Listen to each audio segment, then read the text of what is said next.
Yes, I think it's going to be very almost impossible to complete what I wanted for these lectures, which was to talk about compactifications.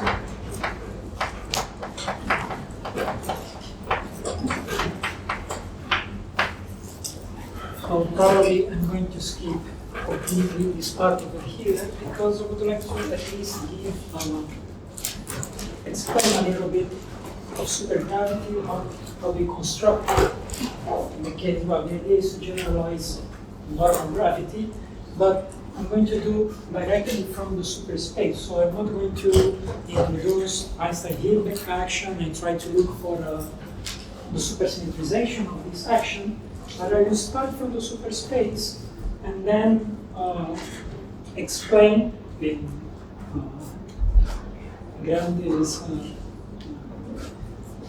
hiding a lot of stuff, a lot of the complications, but to give an idea how supergravity is constructed and how we compute the action.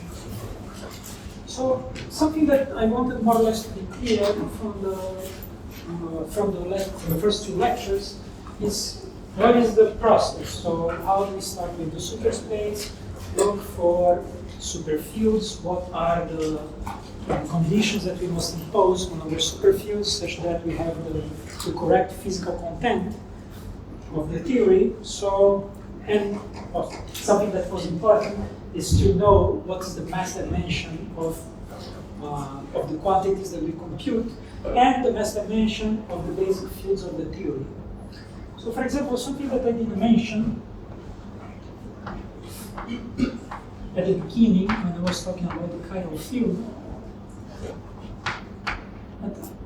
Well, something that was clear for the vector superfield is that this condition over here, that the vector superfield should be real, that means its addition conjugate should be itself.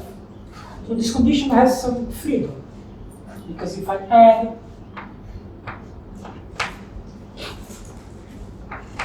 chiral field plus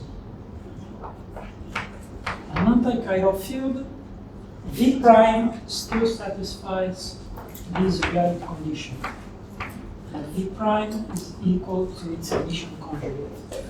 And this ambiguity in our constraint gives rise to the gauge transformations of the fields contained inside of V.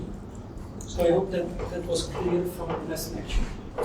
Well, this condition here also has some ambiguity. So suppose we define a new chiral field, that is the old one, plus nabla bar square something. This is still chiral because the anti-commutator of nablas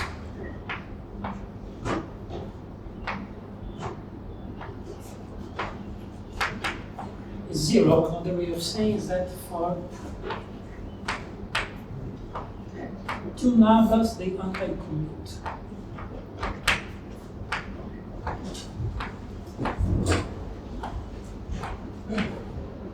A minus sign here. So three nablas.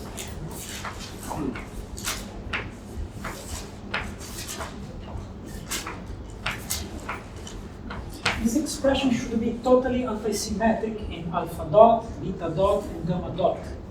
But alpha dot and beta dot and gamma dot only have two indices, 1 and 2. So this is exactly 0. So this is identically 0. It doesn't matter what is the expression of particular expression of nabla, but since they anti-commute, this combination should be totally antisymmetric, but there are not enough values for the indices here for this expression to be non-zero on the right-hand side. So because of this, I forgot how to define. So nabla bar square I'm defining as epsilon alpha dot, beta dot, nabla bar alpha dot, nabla bar beta dot. So if I add this piece to my chiral superfield, it still is going to be chiral. So nabla bar alpha dot phi prime is 0, 2. But there is no gauge transformations, there is no gauge symmetry for a chiral superfield. It only has a scalar and a fermion. There is no gauge invariance in this theory. So you can compute that this transformation here does nothing for the phi and the psi that are inside the small phi and psi that are inside of this superfield. So that's why I didn't talk about any gauge transformation here. Okay? Now for Supermaxwell, I would like to explain how we start with a real superfield and how to find its field strength. So I find a combination of the derivatives such that when I add a chiral plus an anti-chiral superfield, this combination of V with some derivatives acting on it is not going to change. So from that we define a 2 superfield, one that I call W alpha, which is minus 1/4. This minus 1/4 is just a convenience.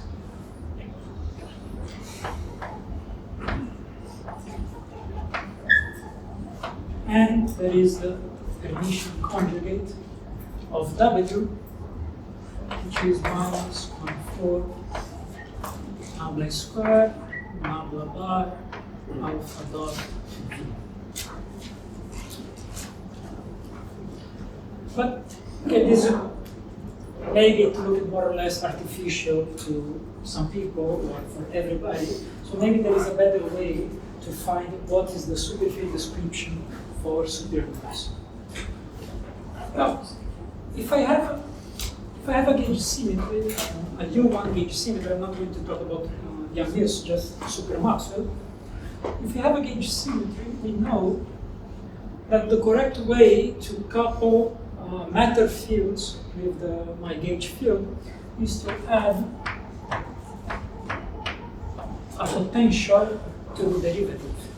So we define a covariant derivative that I'm going to call dA, and we add this gauge field that is going to transform as derivative of something, then D acting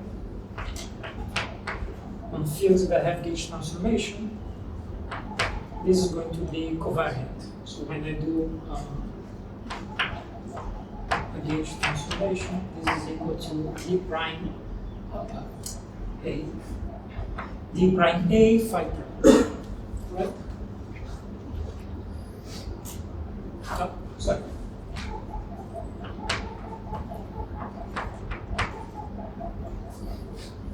Maybe with a minus 1. If there is a plus here, then we should be minus here. Okay, so what do we do now if I'm in superspace? I have this set of derivatives, del A, nabla alpha, and nabla bar alpha dot. What I'm going to do with the nabla is exactly what I did here. So nabla, there should be a covariant derivative that I'm going to call big D now, with index K, and add a gauge superfield now. Now this A over here should depend on X, theta, and theta bar. I do the same with nabla alpha. So we define a big D alpha, which is nabla alpha plus I A alpha. So this A alpha and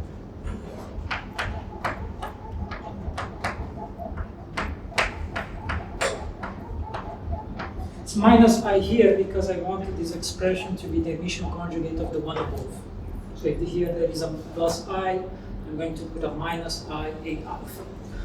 So up to now, there is no relation between what I'm writing here and what was inside of V, and later what is W alpha and W bar alpha dot. Oh, that's what I want to get in a few minutes. So I covariantize my superspace derivatives with 3 different gauge fields. Of course, each one has to be the correct index. For the bosonic derivative should be A, for nabla alpha should be an A alpha, and for nabla bar alpha dot should have an A bar alpha dot. Correct?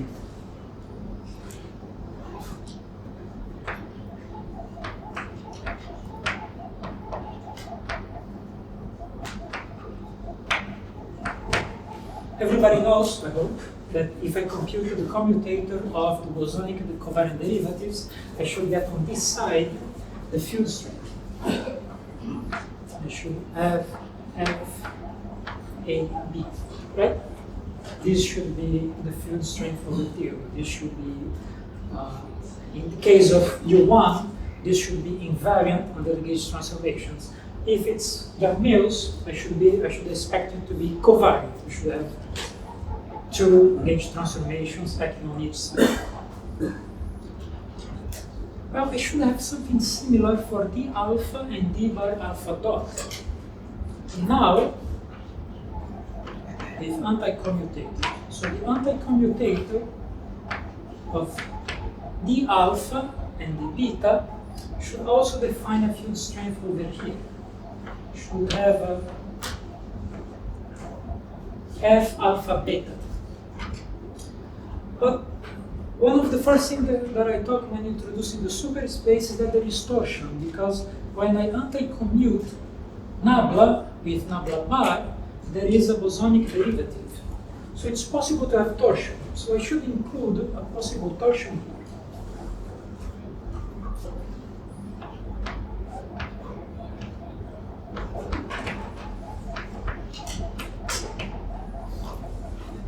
Right? Same is going to be with the anti-commutator of the alpha with D bar and the dot. There is I think the minus here.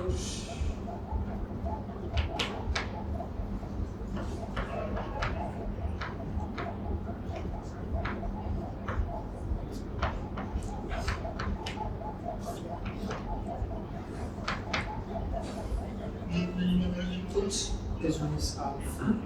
I'm not going to put a bar here.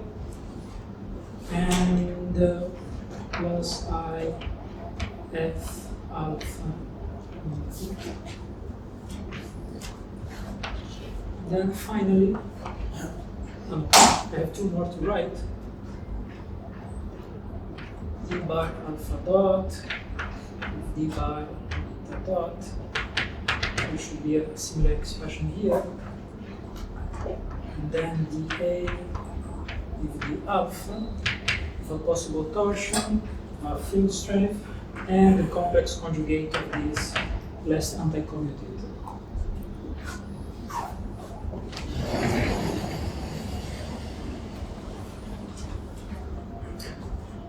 So, how do I connect with the previous description of supermaximum? Everything that appears on the right-hand side is going to be gauge invariant, including the field strength and the torsion. The torsion should be gauge invariant quantity. But now I should ask myself, it seems there are now too many superfields. FAB, I know it has to be there, because why do you have a torsion there?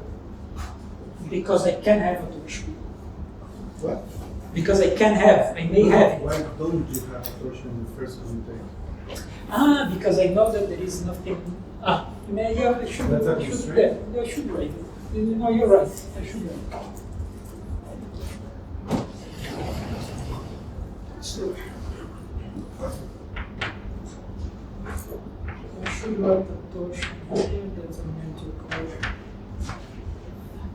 The big A and big C goes over all superspace indices. So C also should go over small c, gamma, and gamma naught. It's good. I should put it here. But, well, I have too many invariant field strengths. So 1, 2, 3, 4, 5, 6, 7, 8, 9, 10. That is too many. For that, for the first time to have torsion, the derivative must change.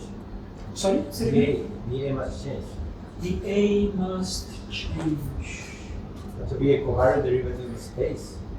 First, not a partial derivative. First line. This one? Yeah. You have a gauge derivative. That's why you add the AA. But the first term cannot be a partial derivative. It cannot be what? A partial derivative. It should be a covariant derivative. It is a covariant derivative. I'm calling it a covariant derivative. Here. No, but the next term. Ah, but this is, yes, it's right, but for flat superspace, nabla A is equal to del A. Yeah. For flat superspace, then you don't have torsion. You don't have a connection with space-time in order to create torsion. Yes, I know. So, but I'm going to explain this. That's the idea. I'm going to write what are the constraints that I should put in all of these F's and T's such that I have the correct field content. Okay. That's right.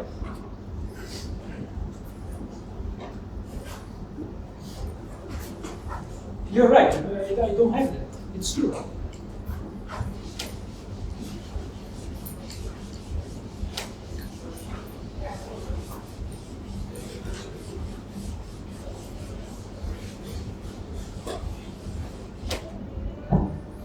So as Osvaldo and Rodrigo were saying, so why this one? Why I didn't write this one? For my definition, it's clear that it's impossible to have a term like this because del A is going to commute with del A, and when I act del A into A, I'm only going to generate a term like this. So that's why initially I didn't write this thing. Now what about this one?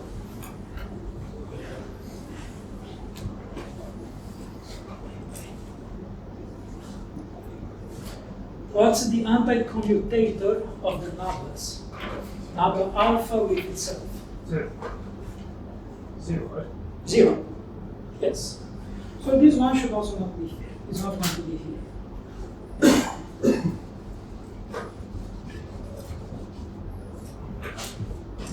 What is the anti-commutator of nabla alpha with nabla bar alpha dot? Torsion.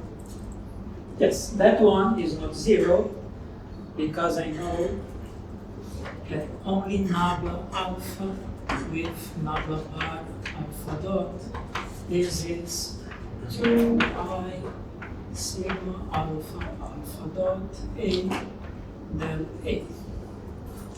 So this one should not be 0. So if the value of the torsion is, there's a minus here, so the value of the torsion is minus 2I blah blah blah.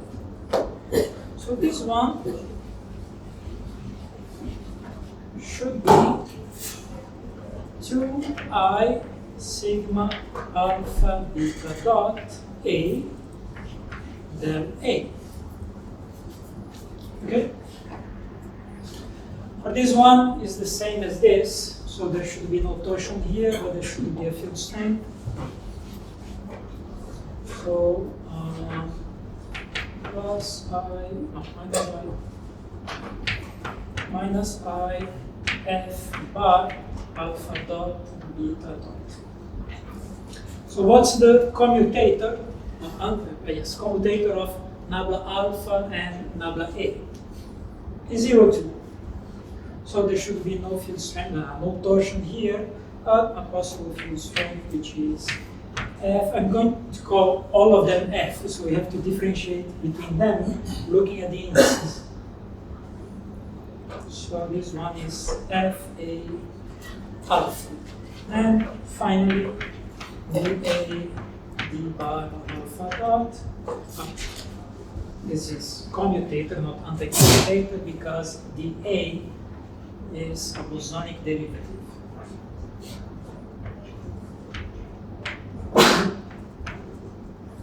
Minus I F bar A alpha dot. Well, I eliminate some of them, but there are too many. There's 1, 2, 3, here is just torsion. 1, 2, 3, 4, 5, 6. How many of them are physical? How many of these, the superfields that appear on the right-hand side of these commutators and anti-commutators are actual physical field strings? I guess the first one and the third one. For sure. This one, yes. The third one. This? Yeah. This one should be physical? No. Okay. Physical. No, I'm asking. Maybe it is.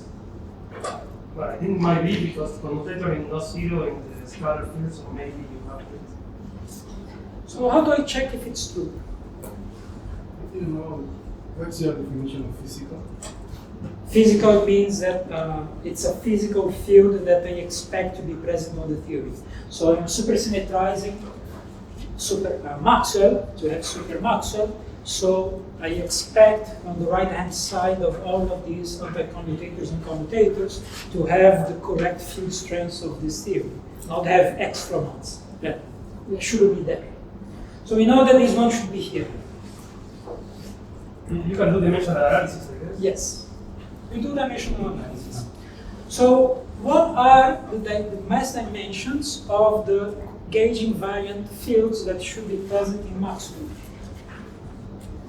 2. Mass dimension 2. So the mass dimension of FAT is 2.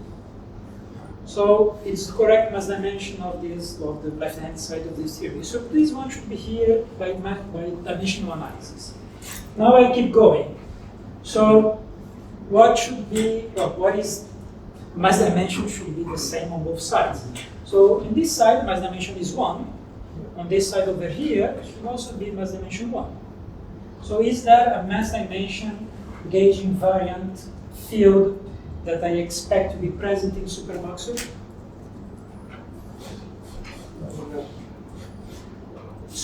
Suppose that I don't know the field content.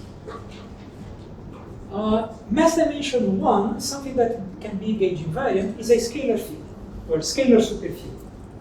A scalar superfield does have a gauge transformation, but this is not a scalar. This is symmetric and alpha beta, because the anti-commutator is symmetric if I exchange the alpha with the beta.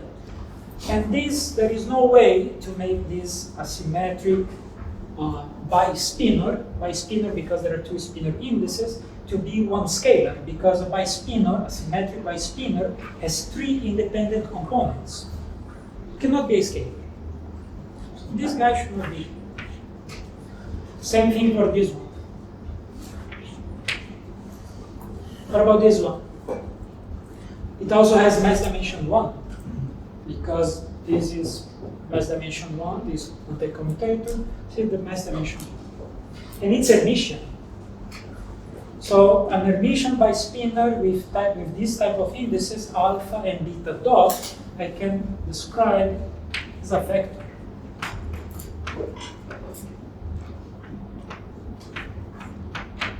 But it's gauge invariant. It cannot be the A, because the A transforms with gauge transformations. So this F alpha beta cannot be this guy, because this is gauge invariant. But if I assume that this F alpha beta dot has this form, this one is going to change under gauge transformations.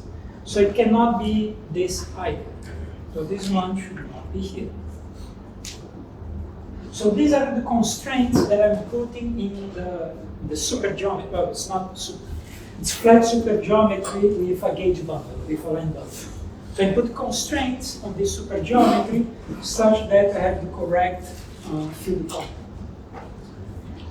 Okay, so I eliminated lots of stuff. This one should be here. Here is just the torsion. This is a constant. There is no degree of freedom here. And now there are these two last ones. What's the mass dimension of F A alpha and F bar A alpha dot? 3/2. 3/2. Is there a gauge invariant field with mass dimension 3/2? Yes. Yeah. Yes. The supersymmetric partner of A. It's a chirofermion. Chirofermion has mass dimension 3/2. So these ones, they should be here. So I keep them here. Now I have to, we found what are the constraints. So the constraints on this algebra of covariant derivatives are, so F alpha beta should be 0, F bar alpha beta dot should be 0, and F alpha beta dot should also be 0. Now I compute these things and find what, how to solve them. I will get equations for A alpha, and A bar alpha dot, and I will try to solve them. So I will start with this one. So I compute this from its definition here. So I should compute nabla alpha plus I A alpha anti-commutator with nabla beta plus I A beta. Well, A commutes with A alpha commutes with A beta. It's not Young Mills. So this is just a U1 generator, an implicit U1 generator here, which is just a matrix. So this guy anti-commutes with this guy.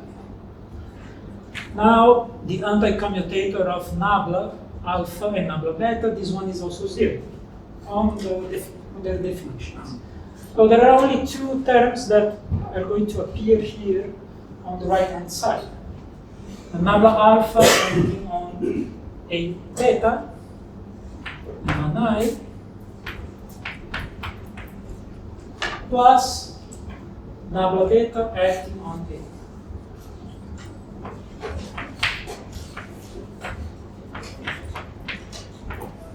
And this should be 0.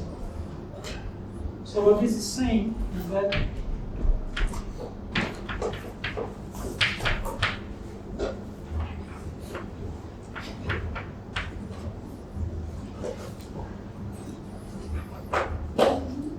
well, there is a way to solve this. Suppose I give an equation for a vector that satisfies this. What's the solution for A? For the vector? That's why it's alpha. Yes. What's the solution to this equation? The Purgate solution? Huh? Purgate solution? Yes. I just say that A is the derivative of something. This solves this equation. So what should be the solution here? Pure gauge 2.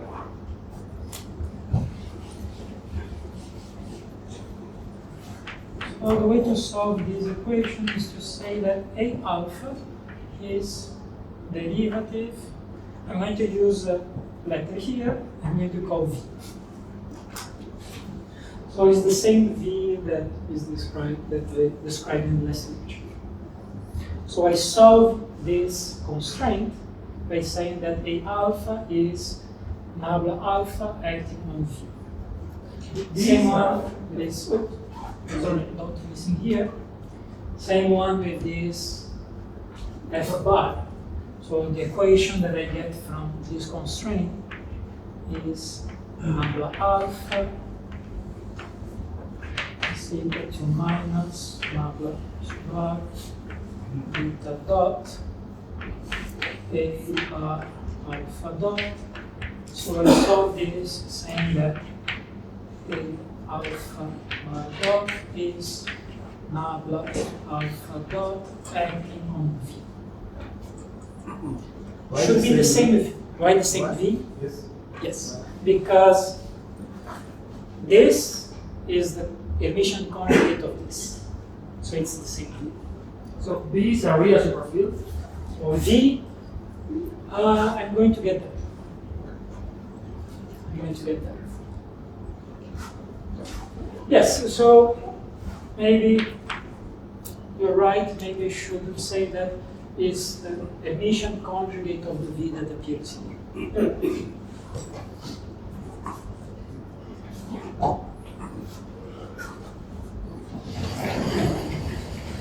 So what is the last constraint to solve? Is this one over here. So f alpha beta dot equal to 0, it means that this is equal to this. So I'm going to compute first here the left-hand side. So the left-hand side is lambda alpha plus I a alpha, and oops, that's the last one.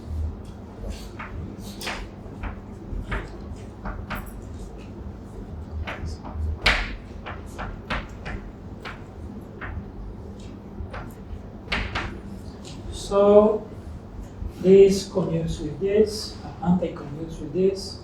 The anti-commutator of this one together with this one is the 2I sigma alpha beta dot A del A. Then there is the derivative of this guy, this derivative acting on A bar with a minus I. We get lambda alpha A bar beta dot, and then finally lambda bar acting on A alpha with a plus.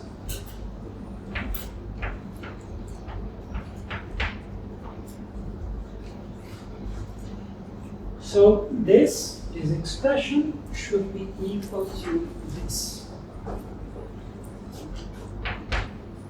And this, now I write exactly what is big D with index A.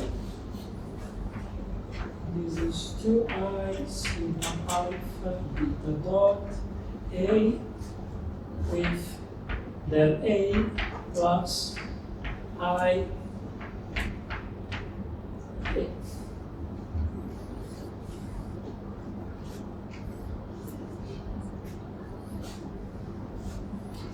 Well, this one, the del here cancels with the term with the del here.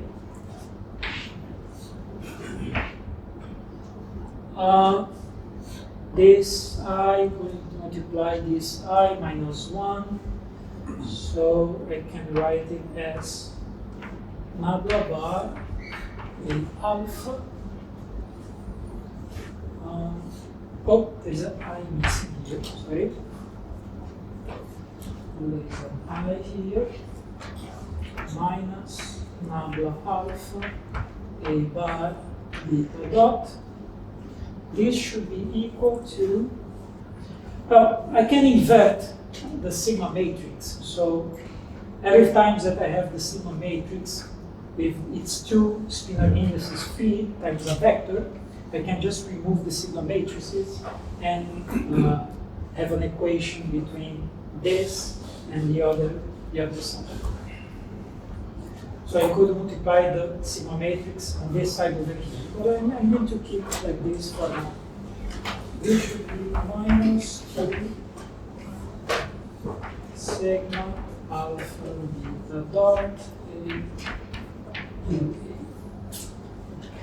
I think you're missing some i's in your solution of A alpha and A bar. Why? You need a anti-commutator, not a commutator. You're talking about here? Yes. But I want the commutator. Why?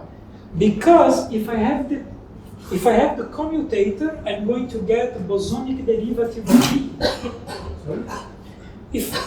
If what appears here after I replace the solution is the anti-commutator, this is going to give me just a del A. Hey, you have a commutator. Yes, so I have the commutator here. You need the anti-commutator. No, I needed the commutator. No, I needed the commutator, I swear to you. So now I replace the previous solution here. So I'm going to multiply this by minus I on both sides. So I now I here. So if I replace the solution, I'm going to get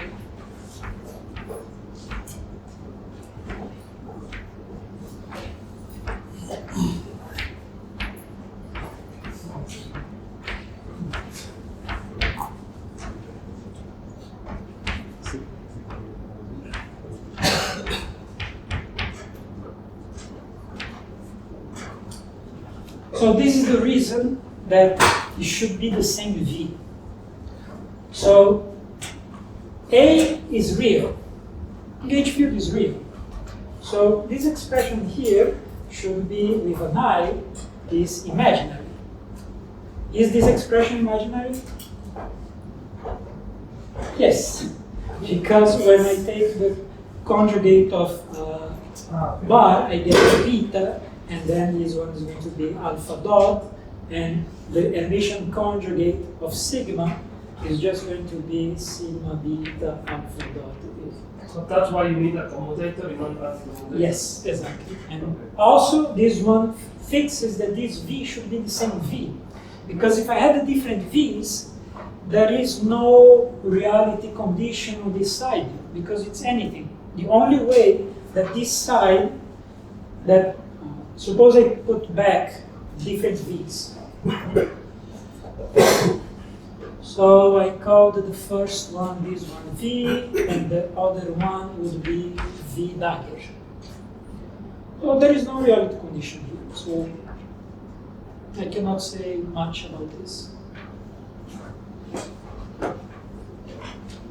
So, but if you ask, for example, for a chiral field instead of a real, Sorry, say again? if you ask for a chiral superfield for V instead of real superfield, you will not get the right hand side.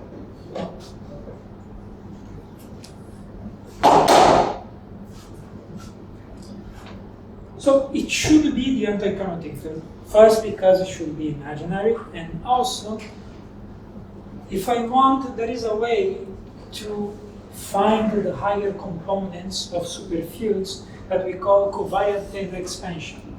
So I never talk about the exact thetas, but I thought, what is this, for example? I apply the derivative of my superfield and then get theta equal to 0. What I get here should be just a normal field. It's called covariant theta expansion. If I want to get a higher component of phi, it's not the anti-commutator. For example, suppose I want to, I have a superfield here, and I want to find what is the theta bar beta component that appears here. It's not the anti-commutator, because if I compute the anti-commutator, I'm just going to get the derivative of phi. So if I want to get this component, I should apply the anti-commutator, because that is going to guarantee that I'm going to remove these two thetas and isolate this expression. Not because if I compute commutator, I just get sigma derivative of the first component of phi after applying theta equal to 0. So this is not the higher theta component. That's why I need the anti-commutator here. This guarantees that it's actually a higher component of V. So A, if I multiply by sigma bar beta dot alpha p, there is a numeric factor that I don't care. So this is going to be I, some number here that I don't care.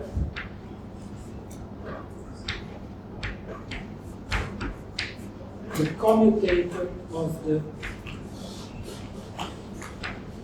the covariant derivatives.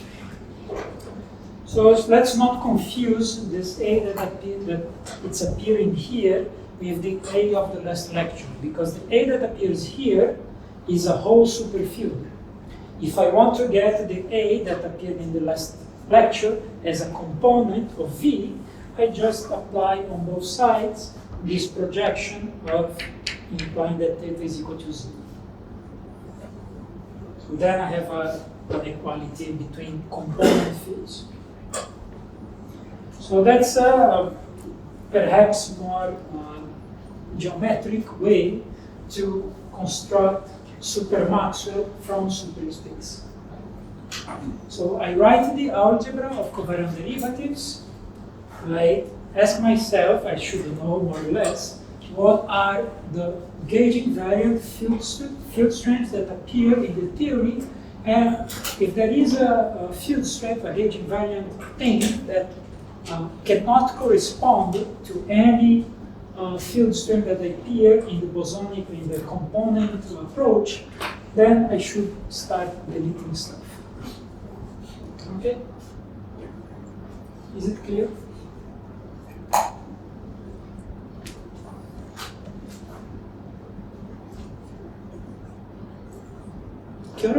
What time I started? Empezamos 10 minutos tarde, así que todavía hay 40 minutos. ¿Cuánto? 40.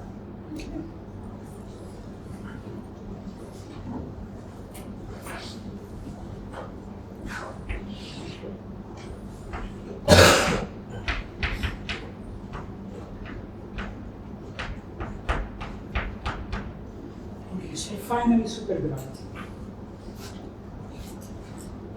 So I want to use a similar approach as the super Maxwell case.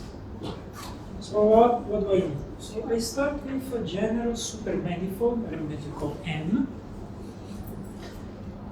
has bosonic directions, one time and three space, and I should tell how many Grassmann odd directions there are.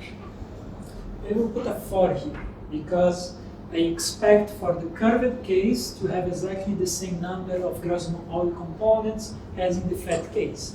There are 2 theta alphas and 2 theta bars. So I start with a supermanifold like this. So it's you cannot imagine exactly what is a supermanifold. Just imagine as a bosonic for manifold, but at each point there are Grassmann odd directions. Okay?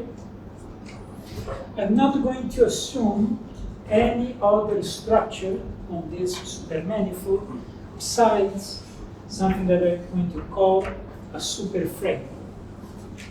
Superframe is going to have one current space index and a Lorentz superspace index. And it can be a function, depends on the point. So if I use local coordinates, my points are some point in the bosonic part and some point in the superspace part. So I assume there exists a superfield.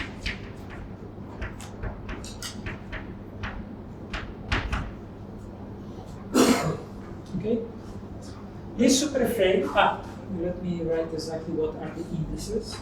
So the index A goes over A, all the Lorentz indices, A, alpha, alpha dot, and the index M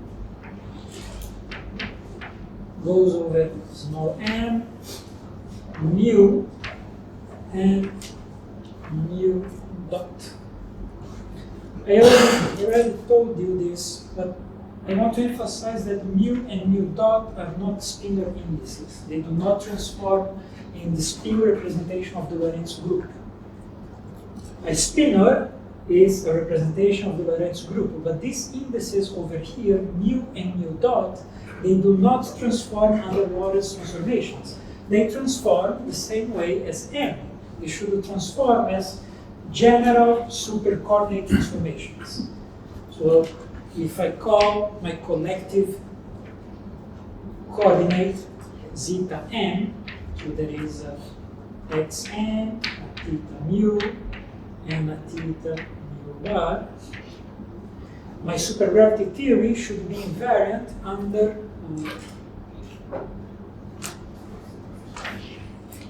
sorry, not very organized. Should be invariant under a general coordinate transformation where z prime is equal to some function of the original z. So mu and mu dot transform under a general coordinate transformation, not a Lorentz transformation. Okay, so I have my superframe. I also have the. It's a good idea to keep track of the position of the indices. I try to avoid to write them at the same line, because if I write like this, it makes more clear when I can multiply stuff and from which side I multiply each of my tensors, because it's a very good idea to keep track of the order I'm multiplying stuff when I'm not sure if they are bosonic or fermionic. So it's much better to write this. So my superframe has an inverse. I'm going to call E again, but since the positions of the indices are different, there is a V here and an N here, so note the difference. It's like the transpose of this, but actually it's the inverse of this one. So it should satisfy this condition.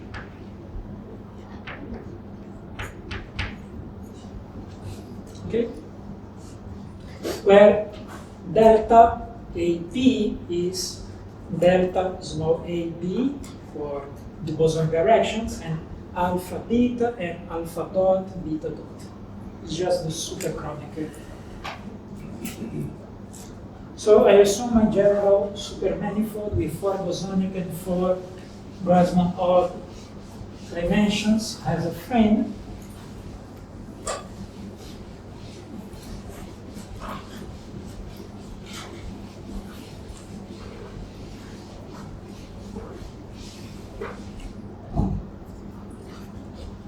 And the next ingredient of the supergravity theory is the Lorentz connection. So I should have, if my, so the frame, I have my general supermanifold here. The frame close at this point is going to define a Lorentz space here tangent, a super Lorentz space here, and there is a Lorentz generator at each point of my supermanifold that maybe I should call, I'm going to call L. Well, L for Lorentz. So there should be, at each point, there should be a Lorentz generator that transforms all the tensors here. So there are not Lorentz generators for the odd directions. They are all the same. So all vectors and all spinors should have exactly the same Lorentz transformation at each point. Well, there is only one LAB, it's a Lorentz generator, satisfies the usual algebra. So LAB LCD should be I at AD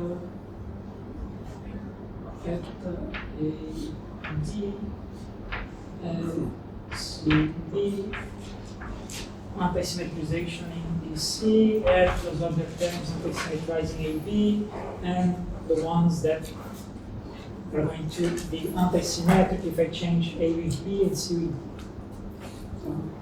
B. So now I introduce my covariant derivative.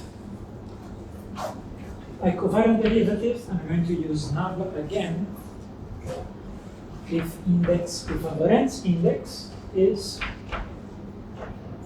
the inverse of the frame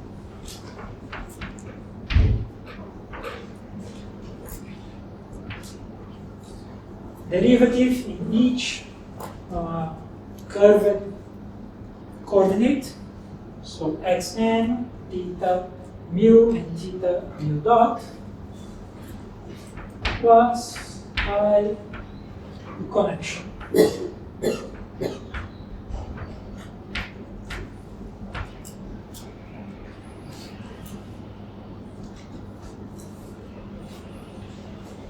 So I think in the first lecture, more than two different people asked me about the origin of the second term here.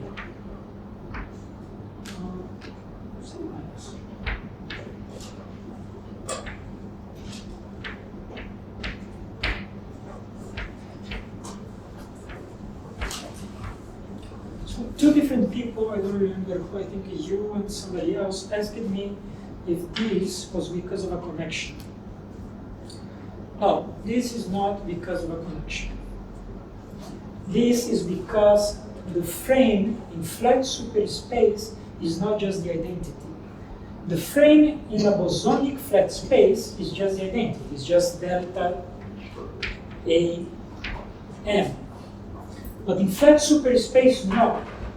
There's going to be a component here when I choose this, this A to be alpha. So I have to sum over all indices n here.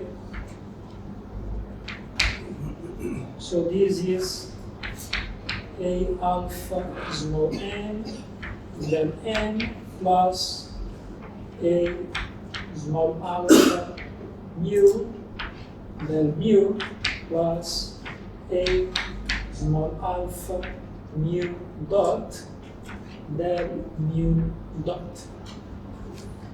So this term over here comes from this. This one is just delta alpha mu. This one is 0. There is no delta alpha mu dot. So this one is 0. This is just del alpha. And this is it, gives this piece over here. So that's the origin of the torsion. It's because the frame is not just a constant in flat superspace. So there is this component here that's not 0 in the frame in a flat superspace. The last term is 0 because you're not adding torsion in So the suppose it's flat. So I'm on flat superspace. This has dimension 0, mass dimension 0. So there is no, the only thing that has mass dimension 0 is, well, there should be delta alpha mu, but there is no delta alpha mu dot, because alpha can never be equal to mu dot. They are different indices. So this one is 0. It might not be 0 if my whole superspace is curved. There might be something here, but it's flat superspace. I'm just answering the question that you guys made in the first lecture, that the origin of this term is because the frame field in flat superspace is not just a constant. Where is this term over here? What do you expect that the superspace is flat? Or this is an assumption? No, I'm just answering the question of the first lecture. Okay. I want to go back to the whole curved superspace here.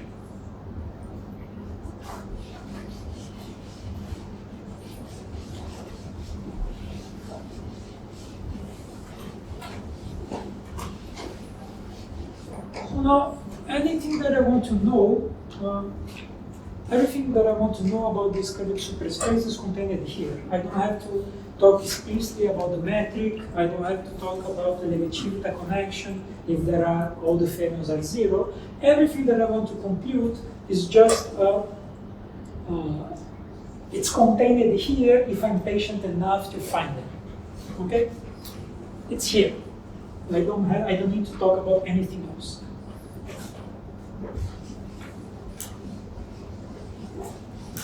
So all my fields are going to be either superforms with Lorentz indices or scalars with Lorentz indices.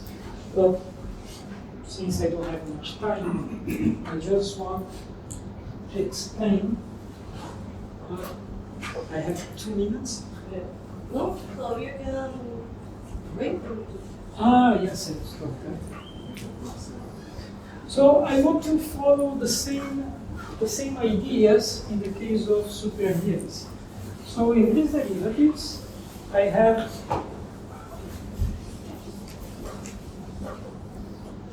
should ask myself what is the superalgebra of covariant derivatives.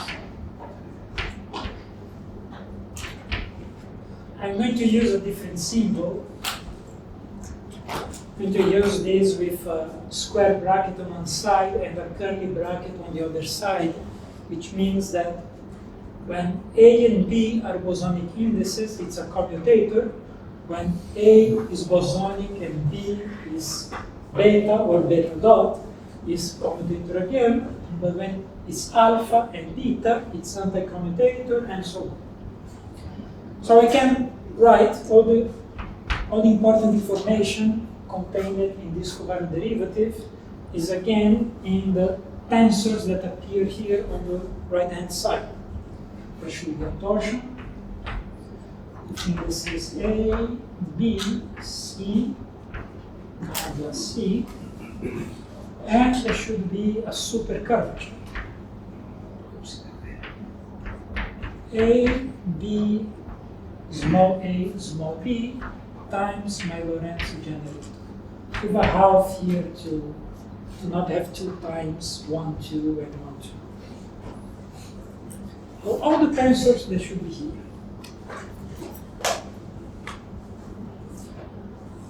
Well, there are too many again, as in the case of supermaximum, there's just too many. This should be a tensor, it should be invariant under general coordinate transformations, and it's covariant under Lorentz transformations. This one too. This one is covariant under Lorentz transformations, and it's invariant under general coordinate transformations.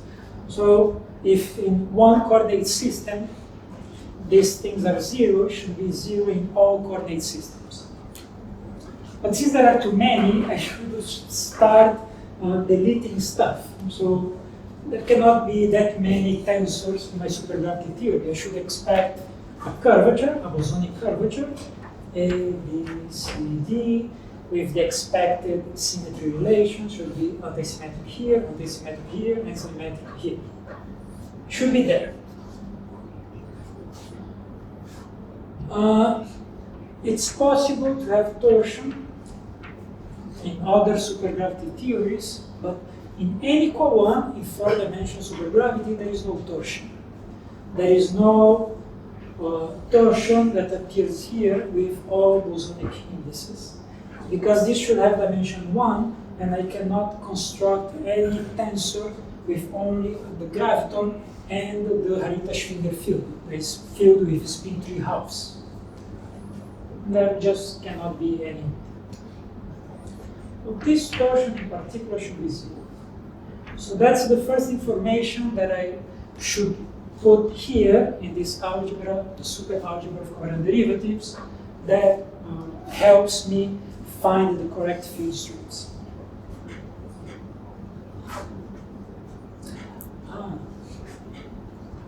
I think the one in IFT, if I lower one, the other one raises, right? Yeah, so if I lower this one's going to be covered. Right?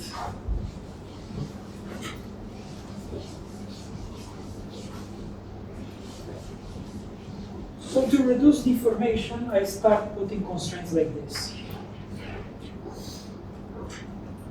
So for the case of nabla A and nabla B, the term here with A, B, C should be 0. The other one's not. I have all the freedom to say that this guy over here might not be 0. I'm going to explain why. And this guy here may also not be 0. And the curvature, of course.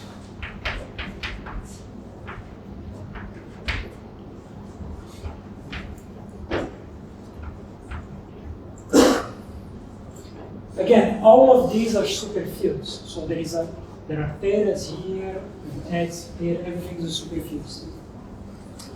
So why these ones, they may not be 0? Why it's possible? Again, mass dimension. I count, I see what is the dimension of this T, A, B, alpha. Mass dimension on the left-hand side is 2. What is the mass dimension of nabla alpha? Half. So the mass dimension of TAB alpha is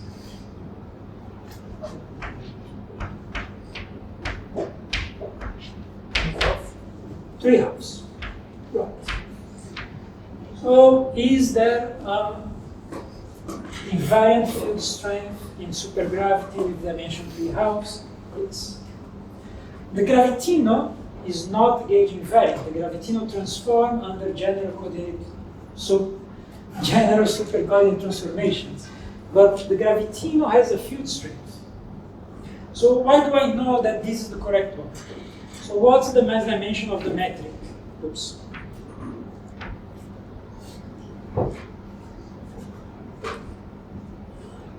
Okay, you guys, the gravity people, you should know what's the mass dimension of the metric. What is the mass dimension of the metric?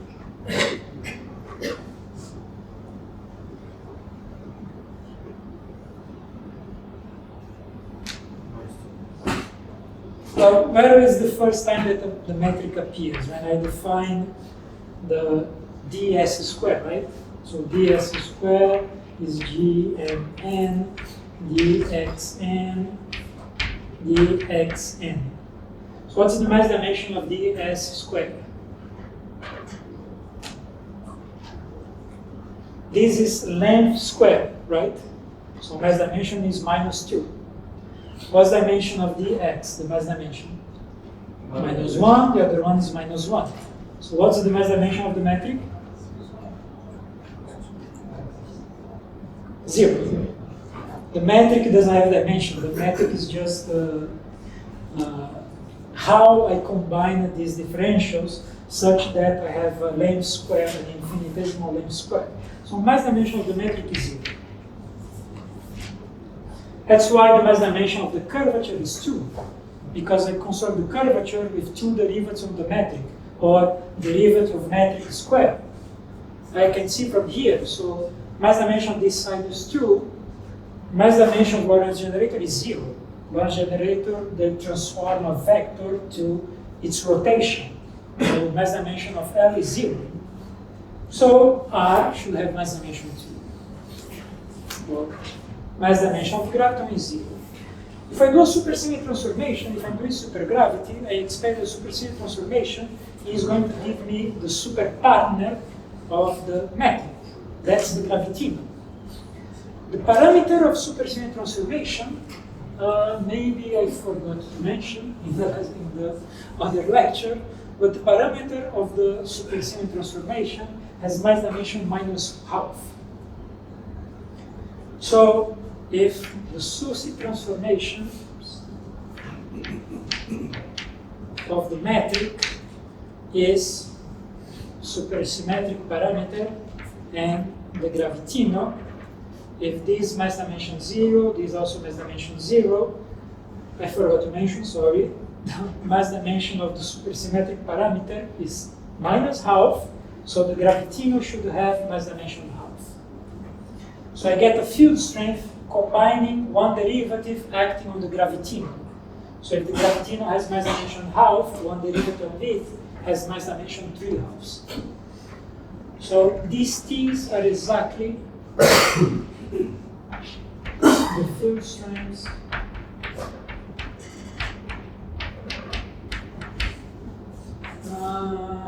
okay, somebody help me. What is the GHT combination that appears here? I always forget.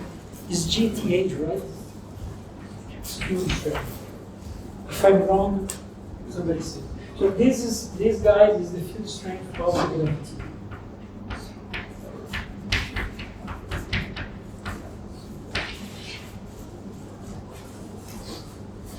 So they should be here and should be different also.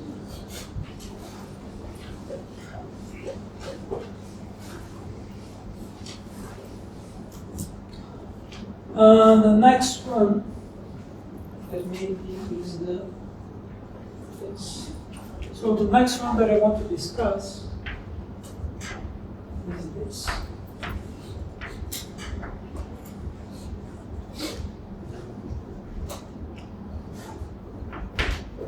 So in general, it can have a T, a alpha, B nabla B plus T A alpha beta nabla beta, oops, minus T A alpha beta dot nabla B dot plus 1/2 of R A alpha CT L CT. So again, I see that the mass dimension here is 3/2 again. It's fine to have a gauge invariant, a Lorentz tensor that is invariant under supercoordinate transformations that has a mass dimension 3/2. So this one might be here. And probably it's related in some way with these things. Now I go here. So what is the mass dimension of this one? 3/2? No, because this is 3/2. So this side should be 3/2. But the mass dimension of nabla B is 1/2. So it's 1/2. There is nothing that's a tensor with mass dimension 1/2. So this one goes away. Now here,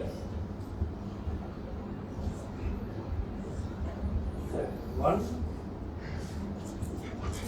one? Yeah, maybe.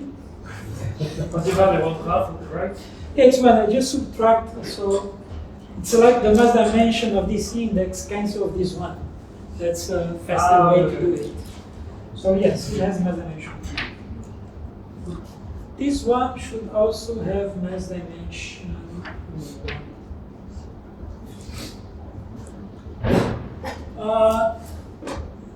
Yes, in case of 1, for this specific guy, okay, so maybe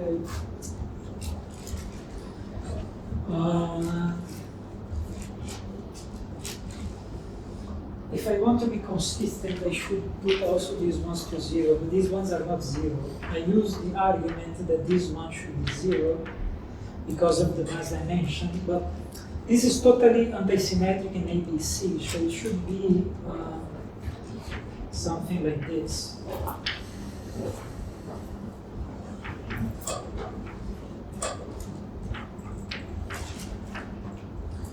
But there is no antisymmetric tensor, so that's the best reason to say that this TAB should be 0. But this one, they are not 0.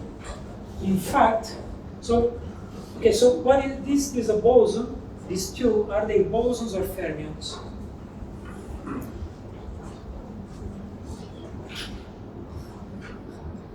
Both. Bosons, yes. So I will keep them here. Oh, this one may not be 0, these ones also. So I keep going with this process, and then for example, I go to anti-commutator of nabla alpha, nabla beta, I expand. So most of the ones that appear here, they should be 0. Because the mass dimension of this one is too low, it's just 1. So every time that I put a covariant derivative here, for example, for A,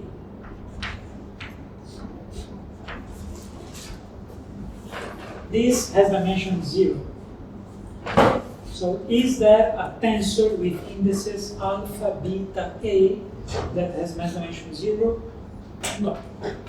But if there is a dot here, then yes, because this one might be just simple. And in fact it is. So one of the constraints in supergravity is to impose that this torsion here with alpha beta dot index A above is equal to I sigma alpha beta dot index A. But for this one over here, minus minus,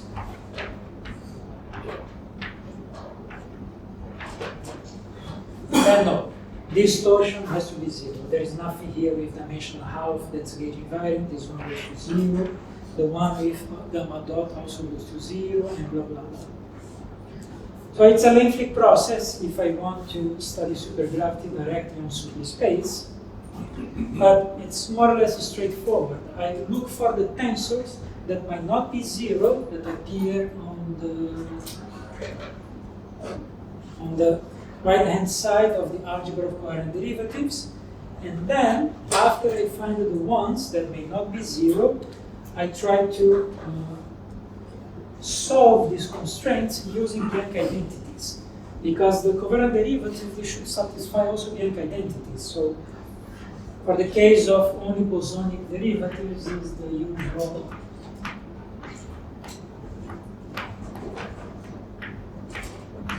plus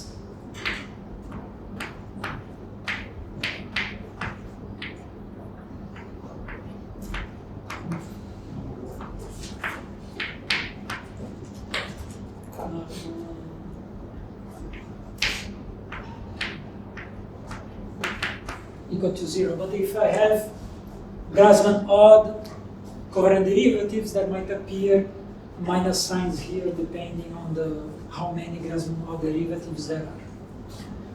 So I set some of the t's and r's to 0, apply Bianchi identities, and relate them because the Bianchi identities have to be satisfied. Then I find the minimal set of field streams. So this guy over here is going to be sigma alpha. I raise one of the indices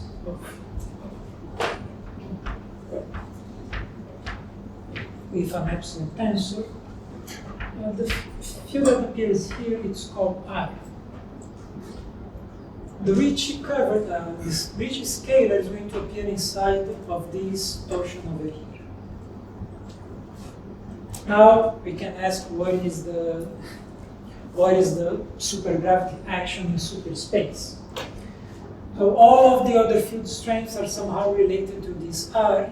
So my super Einstein-Hilbert action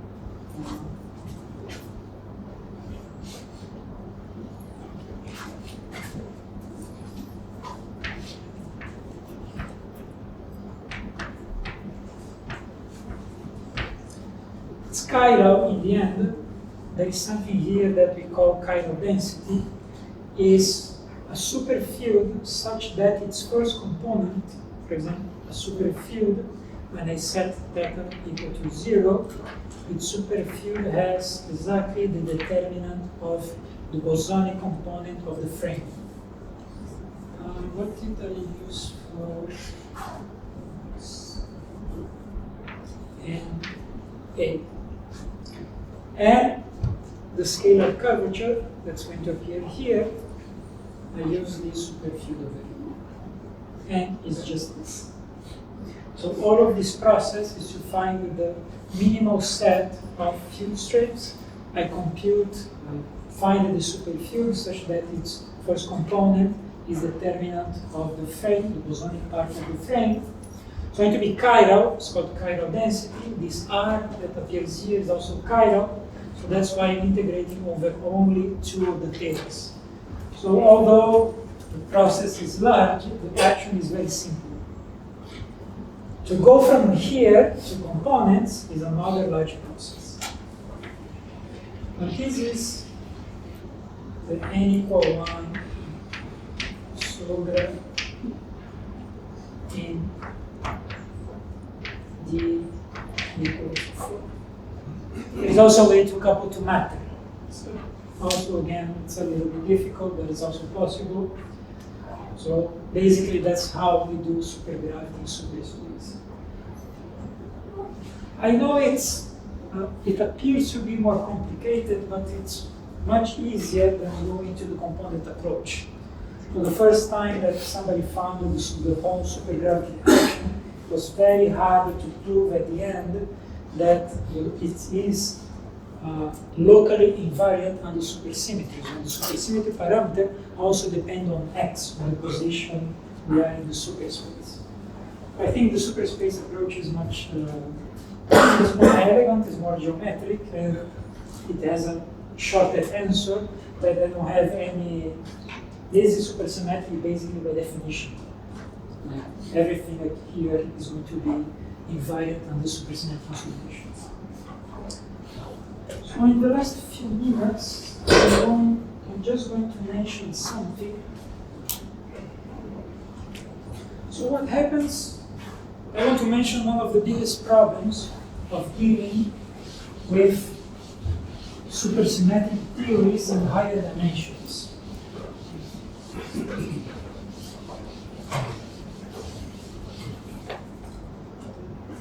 In higher dimensions, 10 dimensions in particular, it's possible to find a representation of the spinors that's Majorana-Vallilo. The spinors are real and are 16 components. So the minimal superspace in 10 dimensions has 10 bosonic dimensions and 16 component spinors.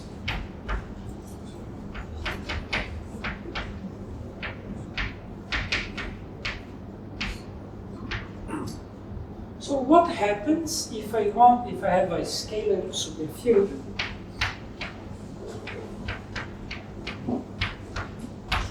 But now my theta expansion should be a power expansion in theta. So it doesn't stop soon, because for 4 dimensions I stopped at theta squared, theta bar squared.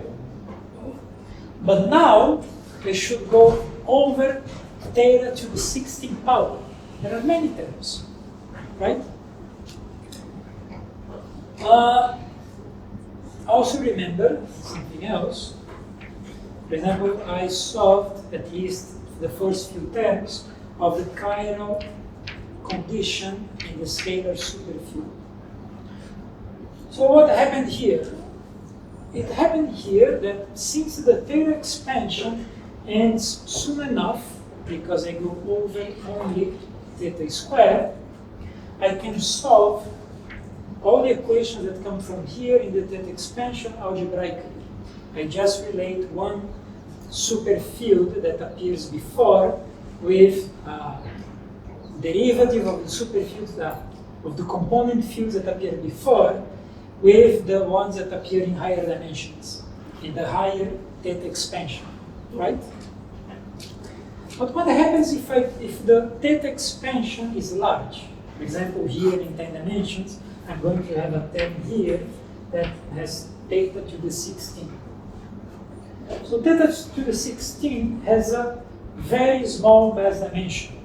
This has mass dimension. How much? -8, because each theta is -12. So if I start with a superfield of mass dimension 0, mass dimension 1, eventually something that multiplies here has a very high mass dimension. What happens is that if I try to solve constraints in a theory with too many supersymmetries, eventually in my whole superfield that I'm setting to 0, I'm going to get an equation that is certainly going to be a differential equation. It's not going to be solved algebraically, because the mass dimension, the stuff that should appear here, for example, in this case, mass dimension should be 8. It's too high. There is no way to get this mass dimension with just a scalar of mass dimension 1, a vector of mass dimension 1, a metric with mass dimension 0, a gravitino with mass dimension half. It's just too high. It's going to be derivatives here. And this is going to be, the end, a differential equation. So I cannot solve algebraically my constraints in superspace if I have too many thetas. So what happens is that for theories with more supersymmetries, for example, n equal 4, super n mils, and d equal 4, we don't have an off-shelf formulation of this theory. It's only I either treat it in component approach, I write exactly the action with the gluons, with the fermions, with the scalars, or I formulated the theory on shell in a similar way like this. Because the constraints that I have to put here are too strong because they have too many data components, and eventually I'm going to find something that's the equation of motion. So there is only a non-shell formulation on superspace if the theory has too many supersymmetries. The highest one that we can have an off-shell formulation are theories with 8 supersymmetries. I cannot go higher than that. It's not known. It's a huge problem. I think this is the biggest problem that we have to deal with if we want to study supersymmetry in 3 dimensions or too many symmetries in 4 dimensions. But this maybe should end here. So I didn't want to end with a problem, but I think it might be solved. I'm just saying where the problem is. So a big problem in supersymmetry is to find a way to describe supersymmetric theories with more than 8 supercharges in a way that's off-shell, that my constraints don't automatically put the theory on shell. Alright, so I should stop here. Thank you. I hope somebody